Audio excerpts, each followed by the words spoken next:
क्या आपको भी कमरे में बहुत दर्द रहता है? उठना बैठना कोई भी काम करना मुश्किल हो गया है? तो ये वीडियो आपके लिए।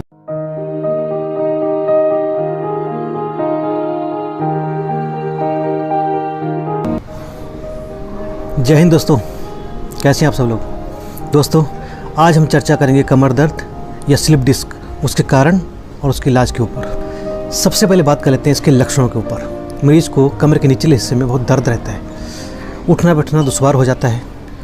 मरीज खांसने से भी डरता है, क्योंकि खांसने से कमर के निचले हिस्से की नसें खिंचती हैं और मरीज को और भी ज़्यादा दर्द होता है।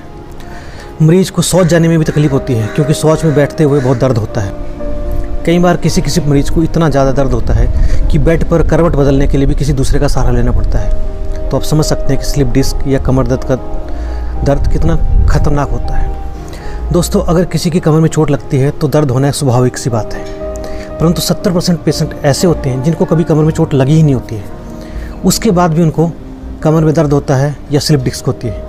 इसके क्या कारण है, आइए जान लेते हैं। आपको जान के हैरानी होगी, ज़्यादातर लोगों का लाइफस्टाइल ही उनके कमर दर्द का कारण होता है। कुछ लोग हमेशा आराम करते हैं, कोई एक्सरसाइज नहीं करते हैं, हमेशा बैठे रहते हैं, जिसकी वजह से उनका डाइजेशन ख़राब हो जाता है। डाइजेशन ख़राब होने से हमारा खाना ठीक से पचता नहीं है। खाना ठीक से ना पचने के कारण जो कच्चा रस रह जाता है उसको आम कहते हैं।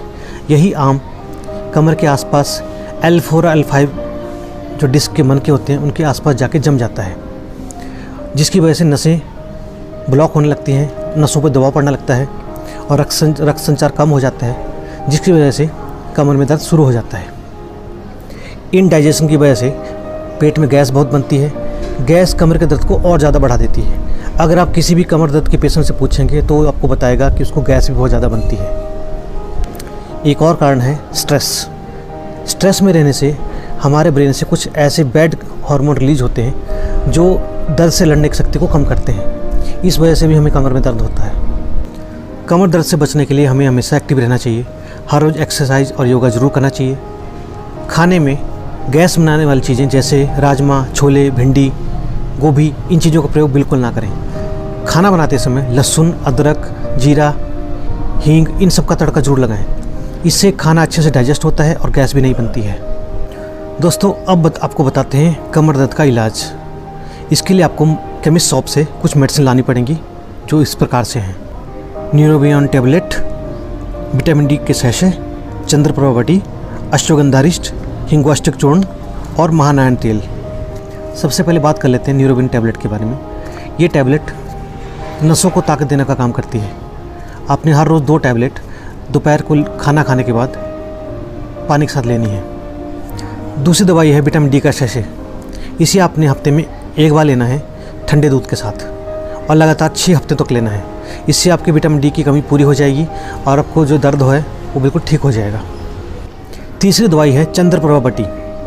चंद्रप्रभा बटी की 2 गोली सुबह शाम खाना खाने के आधे घंटे बाद लेनी है। दोस्तों, चौथी दवाई है अश्वगंधारिष्ट। अश्वगंधारिष्ट शरीर की ताकत बढ़ाने में एक बहुत ही अच्छी दवाई है। साथ ही साथ कमर दर्द और बदन दर्द को भी ठीक करती है, नसों को ताकत देती है। आपने अश्वगंधारिष्ट 20-20 ml सुबह और शाम खाना खाने के आधे घंटे बाद बराबर पानी मिलाकर लेना है। पांचवी दवाई है हिंगवाष्टक चूर्ण। आपने हिंगवाष्टक चूर्ण को 1 चम्मच लेना है और उसमें 1 चम्मच घी मिलाना है और दोनों को चटनी की तरह मिक्स कर लेना है। खाना खाते समय आपको इसे चटनी की तरह खाना है। इससे खाना अच्छे से डाइजेस्ट हो जाएगा, गैस नहीं बनेगी और जो आम बनता है वो आम बनना बिल्कुल बंद हो जाएगा। दोस्तों, हमारी आखिरी दवाई है महानारायण तेल।